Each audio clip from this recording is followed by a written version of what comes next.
Do you want to get addicted to a video series about art progression? Well, I hope so, because that's what this is. I want to be clear. I'm not trying to be a professional artist, and I am by no means giving expert advice. This is mostly just for fun and entertainment, but of course, there'll be some learning too, for me and for you. That rhymes. The reason why I started painting is because I have a book called My Soul Burned. I didn't do this one, by the way.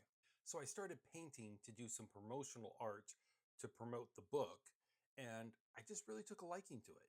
I kind of wish I would have started making these videos from the very beginning, but as I said, I didn't really think I was going to enjoy it so much. So what I'm going to do in the first few videos is just kind of go over what I've done already, and then later on, I'll actually start to record myself painting. That way you can see the process as well. And then these videos can become more expansive as we go along, which I think will be fun. All right, so the first one here is a real simple design, starting out real slow. Now, the first problem I ran into is I wanted it to be a solid red, but when I was brushing the paint, since it was on a black canvas, as I moved the brush, it thinned out the paint, so it was partially red and partially black. And I tried doing multiple layers, but then it was just wiping the paint off. I don't know if my technique was wrong or if you need to let it dry before you add the next layer. I don't know, I'm still learning. But what I ended up doing was just kind of dipping it on. Like I just dip the brush in the paint and just do like a little section, just kind of like a dip, dip, dip, dip, dip, and then a little bit more, and then a dip, dip, dip, dip, dip. And as Bob Ross would say, I actually had a happy little accident because as you look at this, all of the little dips and everything actually kind of made it look texturized. So I actually think this looks sort of like, a demon's skin that's been mangled or burnt or something.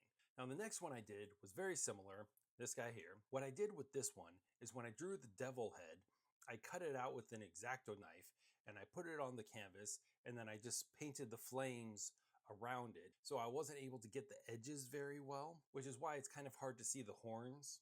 I found out later it's actually better to make your little stencil with tape. That way you can actually just tape it on there.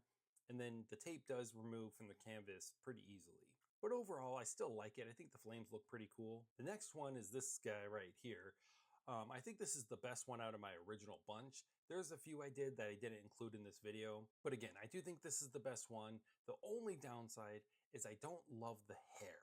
I can never quite get the hair right because I actually did try this one multiple times and this was the best one. And it still doesn't look great, but I love the color of the flames. I like the idea of it, the way she's on fire. I think, it kind of looks like she's walking. There's a little bit of movement going on. The flames are kind of going all one direction, so it kind of looks like wind's blowing or something like that.